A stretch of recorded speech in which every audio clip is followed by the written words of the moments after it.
Aye. So to continue, we went to hospital. Oh, sorry, it's Mick, in case you didn't see the first one, the first instalment. It's Mick again. So we got back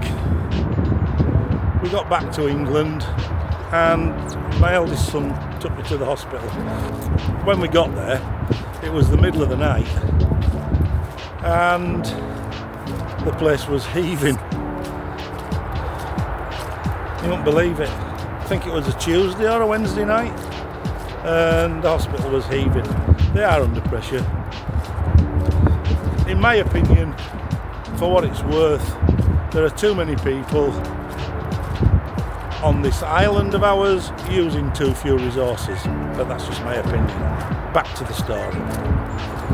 So I saw this duty doctor, or whatever they call them, and he looked in my eye and said, yeah, I think you might be suffering from a detached retina or a tear in your retina, but we don't have the equipment really here in the middle of the night to have a look at it. There's an eye hospital, an eye casualty, which you can go to tomorrow. I'll send the paperwork over and they'll be ready for you when you get there in the morning. It opens at 8 o'clock, just make your way there. So my son dropped me off at home and he went back to his own house. The following morning I went to the eye clinic. They didn't have any paperwork or any emails or any communication that I'd been into casualty the night before, and they'd supposedly made me an appointment to visit the eye casualty next day.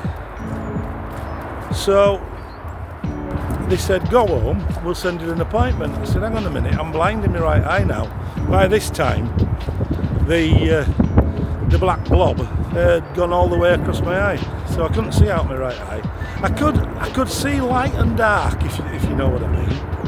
I could see movement and light and dark, but no real vision. So I phoned my wife up, and while I was waiting for her to come and pick me back up, because she dropped me off, a nurse came out shouting my name. And I said, that's me. She said, oh, we've had a cancellation, we can see you now. I said, all right, okay. So all of a sudden they then found everything that the night doctor had sent across to them, and they had a look. And the consultant eye specialist there said, we can't deal with that here. You need to go to another hospital in Leeds. It was St James's Hospital, Leeds. And I said, oh, okay, when am I supposed to go there? She said, can your wife take you straight away? It's somewhat of an emergency when your retina comes off, because if it goes past your macula, which is the middle part of the back of your eye, usually it's not good news afterwards. So I said, yeah, I can go straight away. I can get my wife to take me. And when I told my wife, she said, I'm not driving in Leeds. So I phoned my brother-in-law and he took me. He's a gem. Our Bob, he's a gem. Anyway, he took me through, and I eventually saw a few different people. They pass you from, they do different things. I'm not going to say they pass you from pillar to post, because they don't. They've all got a job to do. One puts the drops in your eye to make you have a big pupil. So they put drops in.